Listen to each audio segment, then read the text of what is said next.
Hello, welcome to Writing Quest. In today's episode, we are going to talk about how to write the second pinch point. Huzzah!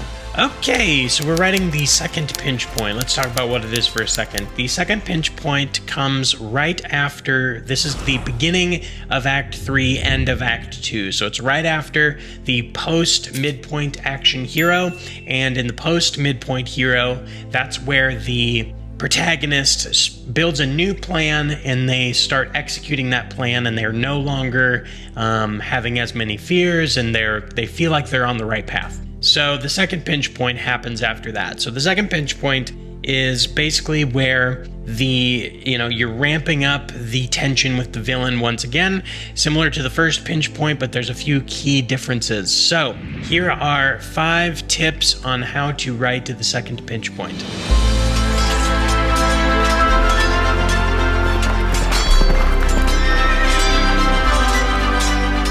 Number 1, reveal the true villain, or so the hero thinks. This is part of the story where so in the first pinch point, we talked about how you can reveal the villain or not. The main thing about the first pinch point is that you are building up the tension and your villain's in the shadows, and they don't really know who they're fighting, but they're fighting someone, or they're fighting a proxy villain who's not the true villain. We talked about how in Lord of the Rings, when Frodo first begins his journey, he knows that Sauron is the villain, but it's not his immediate threat, it's not his immediate danger. The other people, like the Uruk-hai, the Ringwraiths, Saruman, they are the more immediate danger, but they're not the true villain. In this, we are moving to where it's actually more of the true villain, and you can still subvert expectations if it's a series. So for instance, in our story, the whole series villain, or the villain of a few of the books, may not totally be revealed, but the villain of this book is going to potentially be revealed.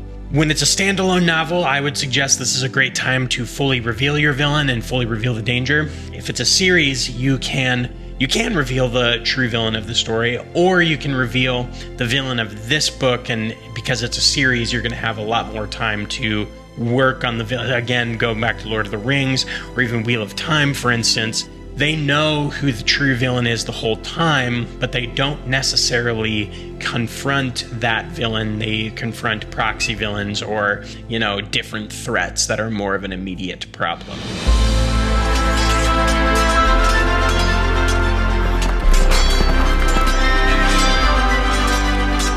Number 2, the hero has more control of the situation, but not quite enough. So in the first pinch point, we talked about how the hero has 0 control. They are new to the journey, they have no powers or strengths, or they don't even know how to fight. They have no control over the situation. When this comes back around, they've now had the whole Act 2, they've had all these different experiences throughout the story, and so they actually have more of a chance this time. They know a little bit more of what they're doing. They maybe don't have all of the control or all of the ability that they need, but they can at least hold their ground.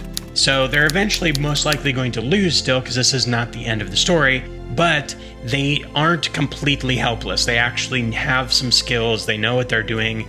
They know a little bit more about who they're fighting, and ultimately, this will not be a total disaster for them.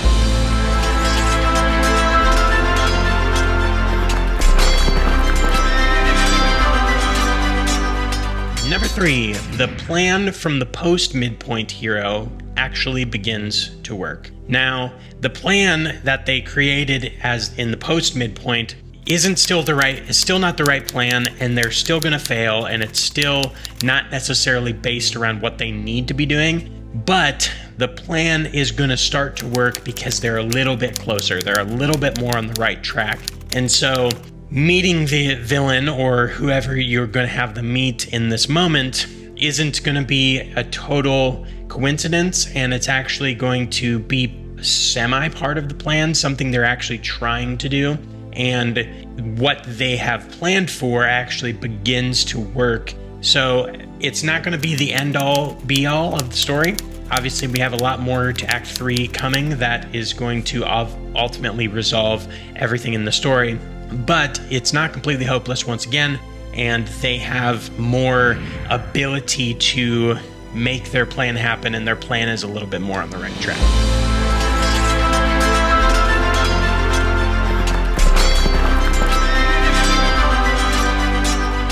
Number 4, keep the danger, but the hope is not all lost. The pinch points are designed to up the tension. So you're building tension throughout your whole story, but the pinch points are kind of like a jump in tension. So where you have the build up and you have these other parts of Act 1 and 2, they kind of slowly build tension, but when you get to the pinch points, it's kind of like a jump in tension. There needs to be danger, there needs to be a sense of like, I don't know if we can win, but it's not completely hopeless. So whereas in the first one, they would have been completely out of control and no hope. They're just running. They are not prepared to handle it, and so therefore they have no hope in the situation. The second pinch point is where they actually have some hope. They have a little bit of confidence, and they can actually potentially pull this off. Will they or won't they remains to be seen, and obviously we have more of the story left, but they are not completely hopeless.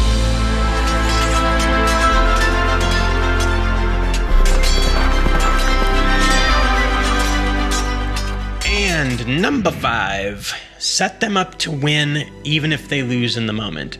So the next part of the story is called the supposed victory. So in this part, we need to set them up to eventually win. They may lose this moment, they may lose the scene or the chapter or this confrontation, but you're still setting them up to win to where they're heading in the right direction. So we talked about that a little bit already, where they're going in the right direction because hope is not all lost. So they may still lose, but they're set up to win with the things that are coming, with the things that happen in the story. So they lose the moment, but they win the something, and it sets them up to eventually have the supposed victory where they think they won, and then ultimately moving into the third act where the disaster strikes, the final confrontation, and all of those things kind of go to hell in a handbasket, and then ultimately they do win and resolve the story.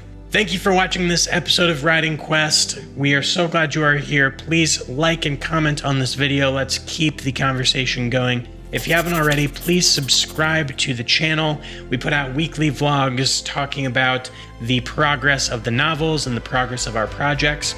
And then we also do these writing videos where we talk about more of these writing concepts and these different things that we can do to enhance and improve our writing. Thank you so much for watching. My name is Brennan Pugh. Huzzah!